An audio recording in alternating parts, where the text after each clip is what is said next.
Hey folks, welcome to Churn Bites, and today we're hearing from the fine folks at OpMethods about what happens when tech companies have no idea why their clients are churning. Welcome folks, today it's Deb and Eric. Please give a quick introduction about yourself.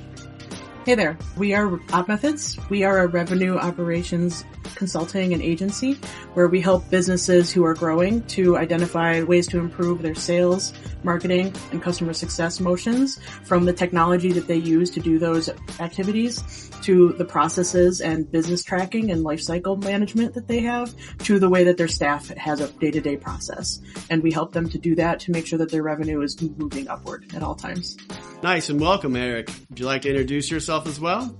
Yeah, just to add to what Deb said, we're also technology MSP, and ultimately our goal is to help businesses quantitatively understand their growth factors and make sure that people are running data-driven processes to best understand their business. Great. So today we're going to hear about what happens when tech companies have no idea when customers churn. Can you set a little bit of background and context for us? Yeah, sure. Like Eric said, data-driven stuff is really important. So, we worked with a lot of companies and almost all of them at one point start identifying churn and they don't know why. They have some anecdotal things, salespeople might have said, oh, this company didn't renew because of this offhand comment, or support team might say, oh, so-and-so made this offhand, this comment on a phone call with me, but nothing is tracked. Nothing is data. Nothing is really part of their ecosystem. So when they sit down and say, we lost X million dollars this year of existing customers, why? They don't know. So it's real important to have your ecosystems and your processes built to track at-risk triggers, at-risk situations, and the at-risk items that you can then turn into that data. Oof, I've been in rooms like that where there's reports and they look good for a while and all of a sudden they start going down and no one has a really good idea why. That sounds like a really tough spot to be in, and you've helped companies in that spot. What was the main source of problems? Like, what did they need to do differently?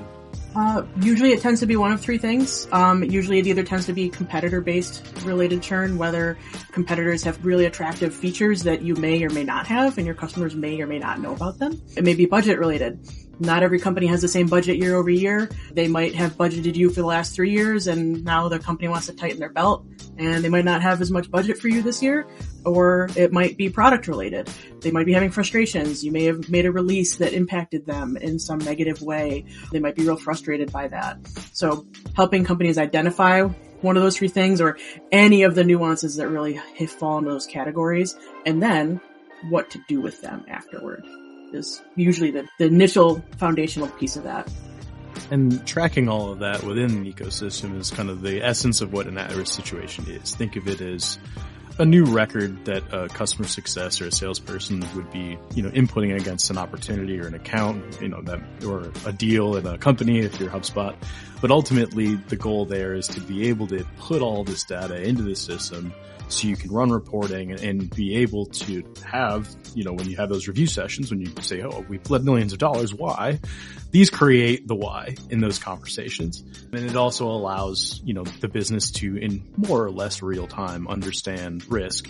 And, separately there, it's the renewal motion itself is also very important for a CS org. So it sounds like the first step is to start gathering information on why clients are churning and add that into a common system so you can take action on it. Like, is that where you usually begin? And if so, what advice would you give to the audience? Yeah, I would recommend you utilize your CRM. Make sure it's where your customer data is, it's where your opportunity data is, where your renewals probably are. A lot of times your support and data also is in there or aligned in there.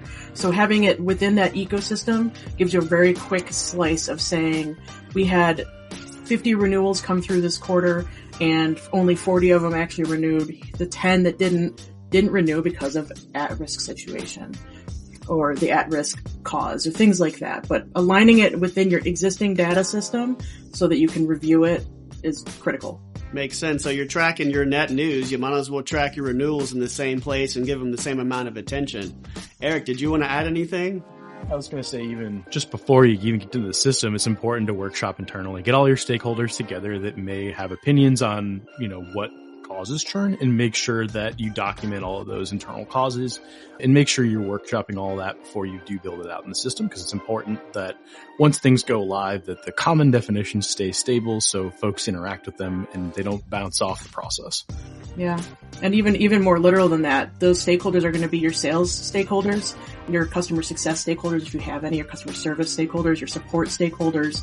And I would even go out to say, bring your marketing stakeholders in. They're the ones that are going out into the ecosystem to bring in the net new people. You want to bring in healthy net new customers, because healthy net new customers become healthy existing customers. And the customer lifecycle is holistically impacted by all of those departments. So making sure that your existing customers and your everybody is on the same page with what a definition of a healthy customer is and how to get there, your revenue system will be a lot happier. The only thing I would really add there is, it's marketing is also going to be helping mitigate churn in the sense that they can help provide playbooks to sales and things like that to be able to say, oh, there's a specific at-risk situation. Since marketing is in the loop, now you might have a communication strategy to go out and talk to that customer.